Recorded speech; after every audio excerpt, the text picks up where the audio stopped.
Well, I'm Steve Evans, sitting in for Chad today. I think he's probably got a pink floral apron on today, rolling up some tamales. I think his family does a tamale Thanksgiving, or maybe that's for Christmas. But I'm very sure he's got an apron on, and his wife is directing him in cooking the Thanksgiving dinner. So burn that image in your brain. I'm going to have to drink later to get it out. Number to reach the show, 1-800-687-0790, 7705-790. My in-studio guest today is our tax assessor-collector for Lubbock County, Ronnie Keister, and he has brought along a little guest with him, a short guest, Emily, his 10-year-old daughter. We're going to let her say hello real quick to all our friends. Lean up in the mic right there. Say hello. Hi. There we go. Hello, friends. Emily is in the studio. Well, you have said hello to every friend you have all the way down to Mexico City. That's how far we're broadcasting today. We're carrying a long way. How you doing today, Ronnie? I'm great. How are you? Oh, not bad. Thanks for coming by. I want to talk a little bit about, you've got kind of one of those weird jobs. It's one that it's an elected position. It's a position that is necessary, I think. I'm going to have you convince me here in a minute that we really need the position. But can you tell me a little bit about what the office of the tax assessor collector does, other than is someone that I address a check to once in a while? Because I know you don't get to personally keep all the money we send to you, and you're not living in a big $1 million mansion somewhere. Well, that's a fact. So, depending on the county you live in, the Constitution has set out certain duties for the tax assessor. Now, each county kind of does what they want to with a job. So in Lubbock, I'm primarily responsible for registering and titling your cars, and the last portion of the liquor license, when people get a new liquor license. In other counties, they'll collect property tax, and they'll be the voter registrar. In some cases, they'll run the actual election, depending on the agreement they have between the county clerk and the tax assessor. Now in Lubbock, of course, Central Appraisal District, since the early 80s, collects property tax, and they formed an election administrator office who handles all portions of the elections. And if I remember right, that was mid-2000s. Okay, and now that's all been given over to, we have a county elections office. County elections office here, yep. All of that. And for the primaries, for those you don't know, the local county parties can contract with the elections office to hold their primaries, but that's another discussion for another time. So, you said liquor licenses. Do you what do you do with that? Do you have the ability to deny them? What do you do when that comes across your desk? I'll say that, as far as I know, no. At the point that they've come to us, they've gone through the city, they've gone through the county clerk, the county judge has signed off on it. If it's in the city, the city clerk, city secretary, and they've made sure it's zoned properly. It's not within so much of the schools, churches, that kind of thing. And so pretty much we're the last. Okay, here you go. Okay, so you kind of just the final sign off now, and I guess you're collecting all that money that they pay for that license as well. Well, we do collect the money that they pay for the license. They pay several different times. It's kind of confusing for them, especially on renewals. And I've talked to our guys about trying to modify that system, because they'll get a bill from the city, they get a bill from the county, they get a bill from the state. And a lot of times they're separate bills, so the guys will pay one, think they're done, then they get another bill and say, well, I've already paid. And then you have the discussion about, no, really, you haven't paid us. You paid somebody else, but you haven't paid us. And before you can keep operating, you got to pay the county. Everybody wants their dime. Okay. So, and you and I, we're friends outside of the great radio. We're not just just simply guests today, and we've had many discussions about how you have very, very little control over the money that you collect. What happens to the bulk of it? How is it dispersed? Because this is a topic that we get into, especially when we talk about we know we pay road and bridge fees, we pay taxes for damages on our roads to repair them, but we often complain that all that money goes into one bucket and gets pulled over to somewhere on the other side of I-35, and our roads stay tore up. So how does that money get dispersed and allotted, and what portion of the check that I just wrote to you the other day for tags, how much does Lubbock get to keep? All right. So on your typical car registration, it's $62.75. Out of that, the county road and bridge fund is $10. So that goes to Commissioner's Court, and they get to fund the county roads. Not anything to do with the city roads, not anything to do with the state highways, just the county roads. The $1.90 is a commission that's paid to the county to collect all the money. That's kind of their offset so that we don't hit the property tax. You're not paying for us twice. The $1.90 goes to the county general fund, and that's supposed to fund our operation. Everything else goes to the state, except for at the beginning of the year, there's a little formula that they have that says for every mile that you get, and then like I said, it's a nice little formula, so I won't try to explain all of it, but county will get about another $500,000 out of that at the beginning of the year. Now, when you do a title, in addition to the registration money, title fee is $28 in Lubbock County. In an admissions county, Austin, Dallas, it's $33, and that extra $5 is your EPA fee. In Lubbock, the county gets $5 off a title, and then everything else goes to Austin. Now, it goes into different funds in Austin. Part of it is still an admissions charge. Part of it's just a fee that the state DMV gets to run their stuff. The sales tax is 6.25%. Of that, at the end of the year, we get a letter from the comptroller that says, your commission, once again, because we're collecting money for everybody else, they're wanting to make sure the county stays whole, we get 5% of all of the sales tax money for the year. And the rest goes where? Back down to Austin. Used to be it went just into the general fund, and now with that latest amendment that was passed, everything after the first $2.5 billion goes over into TxDOT funding to try to build more roads. Okay, but so 5% is all we get to keep locally, and then that goes into the county budget, and they're running maintainers to clean up dirt roads. They're paving roads with that. So that's all we get to use. The $10 road and bridge comes out to about $2.4 roughly million a year. And that's what they use to maintain the roads. The 5% goes into the general fund, and from there they can do whatever they want. So they can use it on the county roads. They can use it to pay for sheriff's deputies. They can use it to pay for somebody sitting at the county clerk's office to issue marriage licenses and whatever. Okay, so that's the argument that we all keep having is that money, it doesn't stay local. That sales tax dollars are pulled out of our community and taken to Austin, and they get to decide where, usually somewhere not in our community and not in West Texas, they get to spend those dollars. Yeah, the sales tax last year, and I'm going to give you rough numbers because I don't have them in front of me, we collected about $70 million in motor vehicle sales tax, and we got to keep about 2.8. Okay. Let's shift gears a little bit. You have filed to run for re-election. Have you drawn an opponent? Not to this point. And okay. Let's hope we keep it that way. Yeah. No reason to draw an opponent at this point. You've done a fantastic job with whatever it is you do. I'm still trying to figure it out. So here's a question, and maybe Chris will have his radio turned off because I might ask that to him later if he shows.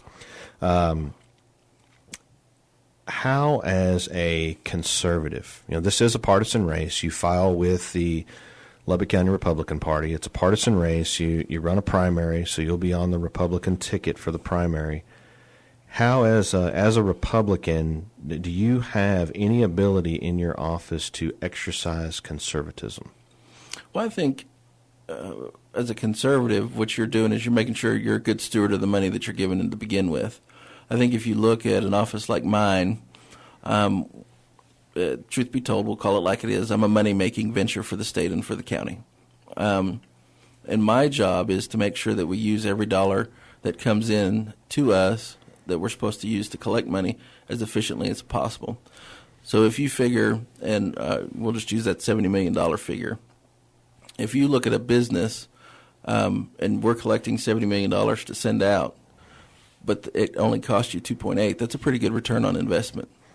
And that's how we try to look at it, is we're making sure that everything we do, we're trying to be efficient. We're trying not to bloat and become a huge agency, because it'd be pretty easy to say, hey, look, we collect $70 million. We need more people. Mm-hmm. And that's not what we're about.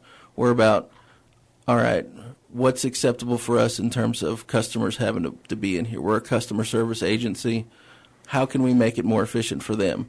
Is it more efficient for them just to stand in line all day? Can we do things like we do where we have them register at United's, make it more an easy part of the day so they don't have to come downtown? Are the satellite offices worth it? Right. We're trying to make things. Nobody likes to pay us money, but we're trying to make it as painless as possible. We want to make it as easy as possible, because ultimately that's how you judge whether I'm good at what I do or not, is how easy and how painful it was. So you want people to smile when you're writing that check. So, and I guess the other good answer is any seat that we allow the other party to get a foothold on is a place they can start. I'll use the word infiltrating our party and infiltrating our seats. So let's take the break, and when we come back, we'll open the phone lines. If you've got questions about how your stickers work, I know I do have a few for Ronnie. We'll go to the phones.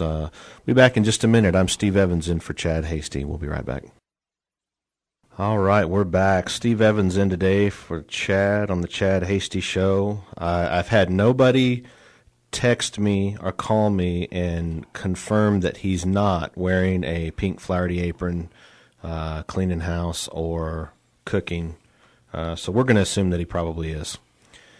Chad, the booth just says, Chad says that apron is salmon, not pink. Okay. We're going to be looking for pictures on Facebook later. So my in-studio guest today is Ronnie Keister, your tax assessor-collector, and we're just kind of visiting about the office. I've got the phone lines open if you've got a question for him, 770-5790. Give us a call, and we can talk about some of the new rules that are in place. So I know that everything about the inspection stickers and the registration stickers have changed, allegedly. Is that true? I'm still not certain, because I just renewed my registration and I still have I don't know what to do. I have the sticker. It's laying on my counter. I don't know what to do with it. Do I scrape off my old one? Do I start a chain of them going up my windshield? I'm lost. Help me out here. So for this year, and this year is a date through March, okay? So through March, what you're looking at when you come in to renew registration is my inspection good for at least 1 month past the expiration of my registration when I walk in the door? So, for example, if somebody comes in to see me today and their registration expires in December, then their inspection needs to be good at least through January, okay? Now, if they come in January with a December inspection, then they have to go get it inspected. Okay, so what's going to happen when you show up and say, I want to renew my registration? What's the very polite response that you're going to get from your people with a smile? What are they going to tell me? Well, the first thing they'll do is they'll run your record and pull up. The key to this whole system has been that DPS, TCEQ, and DMV built this database, similar to the way they did the insurance database, that tells us automatically when we pull your record up, your insurance is valid for what we need or it's not valid. And this is all managed by Google? Probably. Okay. They probably bought it off of Amazon, but that's probably. So we'll cue that system. It'll tell us yes or no. Now, and we'll tell you, okay, it looks like you need an inspection or you don't. That's not to say the system is flawless, because there's, of course, plenty of mistakes in it. It's new. So when you tell me, okay, my inspection is good, I shouldn't need to get one, then we give you a couple of options to prove it to us. Do you have the receipt where you got it done? Are you in the car? If you're in the car and you've got the inspection sticker on it that's valid, go take a picture of it, bring it in to us. We need the front and back because we'll verify the VIN number, and then there's ways for us to override the system so where he can just put you through. The most common mistake that we see at this point is the inspection station messing up your VIN. Now, there's some part of the VINs that we can say, all right, you got a 1-digit error where they input it wrong, or 2-digit, all right, we can let it go. But it gets more than that, then we're required to send you out and say, go back to the inspection station. They got to fix it for you before we can do anything, because this now appears to be a completely different car. And that's where people get the biggest headache is, I already went over there. I can't believe I got to go back over there. And we understand. We don't want to do that either. We'd much rather take care of you on the first time, lowers our lines, makes it much faster, and everybody's a whole lot more pleasant when we don't have to send you out. So right, okay. So is there a potential to get caught in this endless loop of it's not my problem and someone to get thrown back and forth trying to get this problem corrected? Well, anything's possible, but we're pretty in tune with DPS, who oversees the inspection stations. There's a guy out here, great guy, so that if we see a problem where we say, okay, you have for example, the VIN problem, and they go back and the inspection station doesn't want to fix it, and they come back and tell us, we call him, and then he takes care of it, and they don't want him to call. Okay, so right now I've got a valid inspection sticker. It's valid for 2 or 3 months, and I've just renewed. I did the online thing, so I probably gave more money to the state than local. I did the online thing, and I've got my new sticker. Do I have to keep my inspection sticker? What happens if I scrape all the stickers off, just put the new sticker on? Is my vehicle legal at that point, or? As long as you have your valid registration sticker, you're fine. That's the key as of now. What I've been telling people is, if your inspection's still valid, leave it on until it's not valid. Once it's not valid, pull it off. But what we've been told by DPS in Austin, who is supposedly telling law enforcement what to do, is we're not pulling them over for an inspection sticker. We're looking for the registration sticker. Okay, so when they pull you over and run your registration, are they then going to check your inspection to see if it's valid? Well, I'm trying to see how I get a free 8 months of inspection sticker here, like I used to do when I was in high school, when I would just put kind of shoe polish over it and hope they didn't notice. Well, I tell you what, Ronnie, we've got to go to network news. Stick around. We can talk another segment. I know you had a couple other things you wanted to talk about that had changed in the law, so stick around for a little bit. I've got Ronnie Keister hanging out. I'm Steve Evans, in for Chad Hasty today on the Chad Hasty Show. We'll be back here in a few minutes. Ronnie's hanging out with us a little bit. We didn't really get everything out he wanted to talk about. There's been some changes in some laws, stuff you were telling me about on the break. Just roll off on that because I wasn't paying attention. So. Well, the first thing I want to talk about is, and this came up when I ran the first time, scofflaw. So in 2007, the legislature saw fit to pass a bill that will... the Attorney General discretion makes it mandatory for us to deny child support offenders registration. And they haven't done anything with it, but now Mr. Paxton has come in, and so he's decided we're going to do that effective in April. So I'm curious, wanted to throw it out to your listeners, what they think about scofflawing child support offenders, and then also, when we first started it, there was a lot of discussion about just general scofflaw. So we can scofflaw for missed county traffic fines, missed city traffic fines. The big areas in Dallas, they scofflaw for missed toll tags. So I'm curious what your listeners think about that. Well, that could go really bad. Whoever might call in and discuss that might be a child support offender. They might be a little bit angry, but I would be interested. You can, if you want to stay anonymous and not be an adult and not own what you say, you can use the Premier text line and shoot us a message on what you think about the scofflaw. So, under that law, I don't pay my toll tags. What else can you? And you're going to deny my registration if I do this, right? Not right now, no. But you can. Well, we can.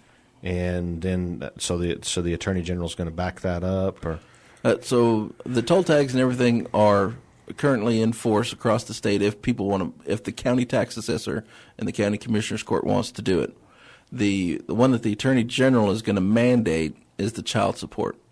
So currently in Lubbock, we don't scofflaw anybody.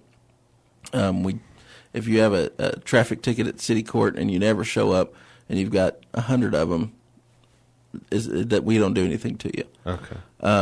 Whereas if you go somewhere like Dallas, they have a Dallas County Most Wanted is what they call it, and they'll have toll tag violators, they have traffic violators, people that haven't paid the property tax that they scofflaw, and so. And you can go to, I believe that the website is dallascountymostwanted.org, I think is what it is. But if you you can find it, I'm sure, pretty quick if you Google it. Okay. And there'll be people on there that owe upwards of $100,000 in fines and fees and toll tags and everything else. Really? Give me that website again. I'm going to look at this on the break. He calls it Dallas County Most Wanted. I can't remember whether it's .org, .com, or where it's at off of there. Okay. I'm going to see if my name's on it. Now, I wouldn't have been able to renew my registration if my name was on it, would I? Correct. They would, in Dallas, they would deny your registration for that. Okay, that's great. So, and you had brought up some other amendment or legislation that had affected 2 sessions office. ago, the legislature saw fit to pass a bill that DMV pushed for that will add a process and handling fee to your registration. So, like we talked about a few minutes ago, we get a $1.90 commission on issuing a registration. That $1.90 goes away, and instead, you get charged a process and handling fee. So that puts a little more money into the highway fund. But what it also does, in theory, and they're still trying to work out the details, the governor's office has pulled it and is studying the issue right now, is encourage you to register online so you don't pay a different fee than everybody else. Encourage you to go to the grocery stores like we do here, and you don't have to pay a different fee than everybody else. Trying to encourage people to do the more efficient methods, the online registration or the anything but come in, really. Okay, so, and one thing I was going to ask you about before the last break, how does trailer registration work, and can you give us the history of that? Because I'm about to have a problem with my utility trailers and registering them. So, the way registration works in general is if it's got wheels and it goes on the highway, in general, now there's obvious exceptions, you have to put a tag on it. Now, back in the 70s, they decided that trailers over 4,500 pounds gross weight had to be inspected unless they're farm tagged. Okay? Now, up until this point, nobody's ever really worried about the inspection aspect of it, and most people, when they were driving, didn't know it happened. Now that they tied the two together, now they're finding out that there's a whole lot of trailers that weren't being inspected before. And depending on who you want to listen to, the rumor mill is there are a whole lot of legislatures have trailers that they didn't realize had to be inspected, and so they may be looking to change that back where they don't have to get inspected. But so it operates like a car at that point. If it's over 4,500 pounds, you have to get the inspection done before you can register it. Okay, so, and where do I do that? I've never, so I guess I should have gotten my trailer inspected all these years, but I haven't. I've never done it before. So where do I do that at? Well, the way the system is set up, according to DPS, you can go to any inspection station and they should be able to do it. It's no more complex than your regular car registration inspection. Now, if it's a truly a big trailer, you might want to go to one of those big truck dealerships or to the truck stops and let them take a look at it and make sure it's truly safe if that's what you're interested in. Well, what I'm interested in is when I go to get my tags, if they're going to tell me you need to go get your trailer inspected, because I'm afraid that's what's going to happen. Okay. Ronnie, thanks for coming out today. It was great information. Do you have a campaign website? I do not. Facebook? No. No? So you have no way for people to donate money to your cause if they want to. Okay, so you're going to work on that. We'll get that out one day. Tax assessor at lubbock.com or something. All right, thanks for coming out. Now, one thing we do need to do right quick, we need to shout out to Mrs. Games at Crestview Elementary. Emily is convinced that because she came today and learned all the ins and outs of the radio, that there should be some extra credit available for her for attending kind of the social studies or communications or whatever. But thanks for coming out, Ronnie.